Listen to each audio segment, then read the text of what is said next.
আমি আমার এমপি পদ ফিরে চাই, এই কারণে ফিরে চাই। কিল্লি হিরত চান জানতে মারিনি, মার খেয়েছি, লাঞ্ছিত হয়েছি, তাহলে আমি কেন পাবো না? না ঠিক আছে, ভাইয়া মার খেয়েছে, ভাইয়া লাঞ্ছিত হয়েছে, ভাইয়া রুহুল কবির রিজভী স্যারের নামে 50 কোটি টাকার মানহানির মামলা করছে। দরকার প্রয়োজনে এই দেশের সমস্ত শিক্ষা প্রতিষ্ঠান, দরকার প্রয়োজনে এই দেশের সংসদ ভবন, দরকার প্রয়োজনে এই দেশের নামি দামি প্রত্যেকটা মানুষকে তুলি ছয় দিব।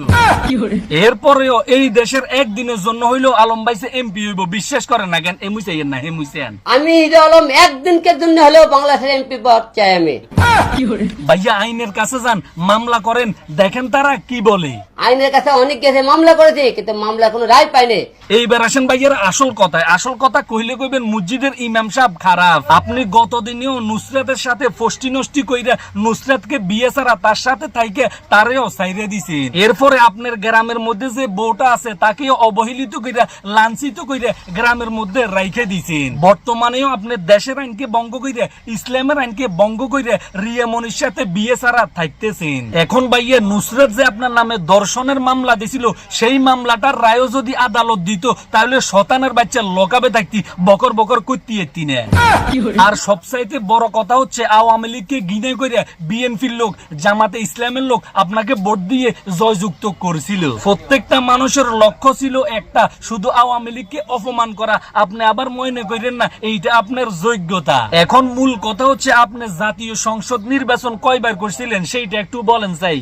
আমি 4 বার জাতীয় সংসদ নির্বাচন করি। তো ভাইয়া কোন জায়গা থেকে করছিলেন সেইটা কি আমরা একটু জানতে পারিনি? বগুড়া 4, বগুড়া 6 করে একবার, ঢাকা 17 নির্বাচন করি।